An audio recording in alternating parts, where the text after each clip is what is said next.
Hello friends, কেমন আছো সবাই তোমরা? আমি তো বেশ ভালো আছি। অনেকদিন যাবো তোমাদের সাথে কোনো ব্লগ শেয়ার করা হচ্ছে না, তো ভাবলাম আজকে থেকে একটা ব্লগ শুট করি। এখন বাজে সকাল 12, সকাল তো না, এখন দুপুর 12টা বেজে গেছে। সকালে রান্না বান্না হয়েছিল আলু ভর্তা, ডাল, ভাত এগুলো। এখন দুপুরের জন্য মাছ রান্না করবো, ভাজি রান্না করবো।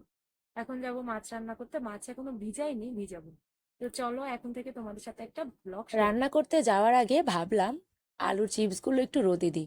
আলুর চিপসগুলো শুকিয়ে গিয়েছে, তারপরও যেহেতু ভালো মতো রোদ পাইনি, তাই ভাবলাম যেহেতু ডিব্বায় মানে বয়ামে করে রেখে দিব, তাই জন্য একটু ভালো করে রোদ দিয়ে নিই। তাই জন্য দুই থালে একটু ভালো করে মেলে এখন আসলাম রোদ দিতে। যখন চিপসগুলো বানিয়েছিলাম তখন পাশের বাড়ির একটা ছাদে চিপসগুলো দিয়ে আসতাম। তো এখন তো শুকিয়ে গেছে, তো চিন্তা নেই, তাই এখন বাড়িতে একটু একটু রোদ পরে ওখানে দিলাম। আর তোমাদের সাথে বলেছিলাম যে মাছ রান্না বাকি আছে, তো ফ্রিজ খুলে দেখলাম মাংসও আছে। আর প্রকৃতি 2 দিন যাবতই কিছু খেতে চাচ্ছে না, তো ভাবলাম ওকে একটু মাংসই রান্না করে দিই। বাড়িতে যেহেতু আমরা মাত্র 3 জন, তো এতটুকু মাংসতে আমাদের হয়ে যাবে।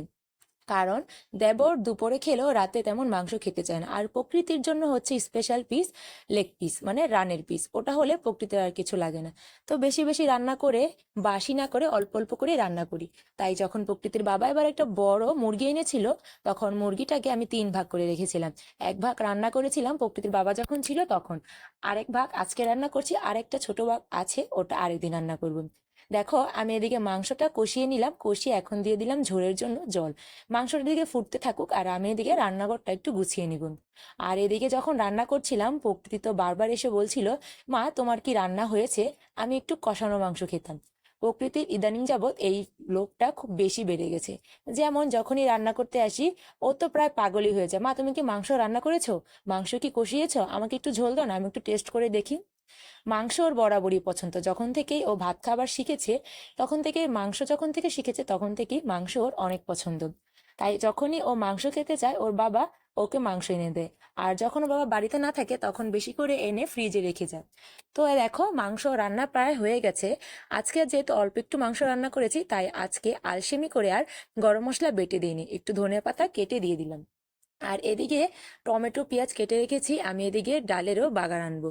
আর এই যে আমার মাংসর ফাইনাল লুকটা, দেখতেও যেমন সুন্দর হয়েছে, খেতেও তেমন ভালো হয়েছে। আর মাংসটা নামিয়ে এদিকে আমি ডাল বসিয়ে দিয়েছি।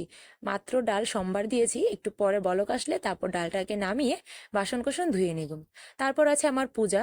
তো থালা বাসন ধুয়ে তারপর আসলাম পুজো দিতে। গোপাল সোনাকে দুপুরের পুজোটা যখন দেই তখন রান্না বান্না শেষ করে, মানে রান্না বান্নার সময় যেই জামা কাপড় পরা থাকে মেক্সিটা চেঞ্জ করে নিয়েছি। আর গোপাল সোনাকে পুজো দেওয়ার সময় হাত মুখ ধুয়ে জামা কাপড় পাল্টে তারপর দুপুরে পুজোটা দিন। বারবার স্নান করা হয়ে ওঠে না, তাই যখন দুপুরে আর রাতে দিই তখন জামা চেঞ্জ করে তারপর গোপাল সোনাকে পুজো দিই। আর এদিকে গোপাল সোনাকে পুজো দিতে দিতে প্রকৃতিও স্নান করা করে ফেলেছে। আর এদিকে আমি গোপাল সোনাকে পুজো দিয়ে তারপর গোপাল সোনার প্রসাদ ভেঙে তারপর প্রকৃতিকে আর আমার দেবরকে ভাত দিব। তারপর আমিও খেয়ে নিব, তারপর দুপুরবেলা মা আমি একটা ঘুম দিব। এখন তো আর সকাল টাইমে ভাত টাত রান্না করা হয় না, কারণ সকাল টাইমে যখন আমি পুজো দিই, পুজো দিতে আমার অনেকটাই সময় লেগে যায়। সকালে আমি আর একবারে দুপুরে রান্না শেষ করতে পারি না, সকালে রুটি করে সবাইকে খাইয়ে দিই। আর এদিকে দেখো পুজো শেষ করে প্রকৃতিকে তো স্নান করিয়েছিলাম, তো চুলগুলো তখন ভিজা ছিল, তাই তখন চুলগুলো খোলা ছিল। তো এখন যেহেতু ঘেমে যাবে, তাই চুলগুলো আগে বেঁধে তারপর ওকে ভাত খাওয়াবো। আর প্রকৃতি তো অনেক খুশি যেহেতু আজকে মাংস রান্না হয়েছে, বারবার জিজ্ঞেস করছে মা কখন ভাত খাবো, আমার অনেক খিদে লেগে গেছে। আর এর ফাঁকে কিন্তু ওকে আমি ঝোলও টেস্ট করিয়েছি।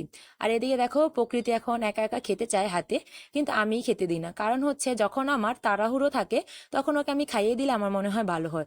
আর নয়তো ও যদি খায় তাহলে অর্ধেকটা খাবারই বাইরে ফেলবে, আমার আবার ওই জায়গাটা পরিষ্কার করতে হবে, আর ওর খেতেও সময় লাগে, তাই জন্য আমি ভাত খাইয়ে দিচ্ছি।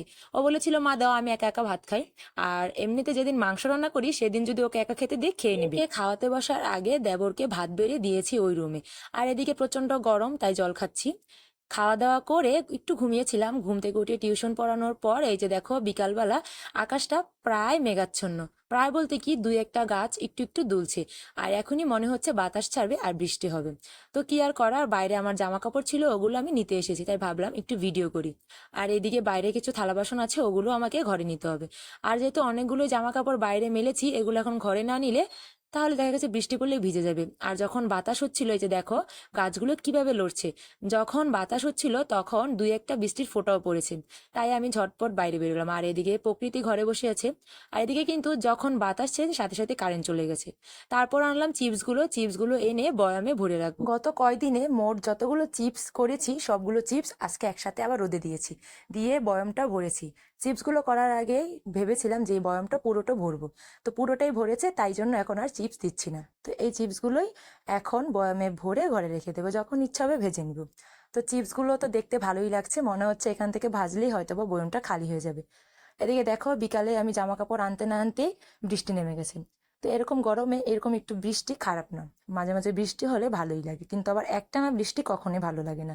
তো বৃষ্টি শুরু হয়ে গেছে, আমি আর প্রকৃতি এখন কিছু করার নেই, বাড়িতে একা। তো বৃষ্টির মধ্যে দরজা টরজা লাগিয়ে এখন ঘরে বসে থাকবো।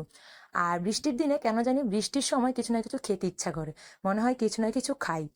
আমার মতো কি তোমাদেরও সবার এরকম হয় কিনা কমেন্টস করে জানিও। তো সবাই ভালো থেকো, আজকের ব্লগটা এখানেই শেষ করছি।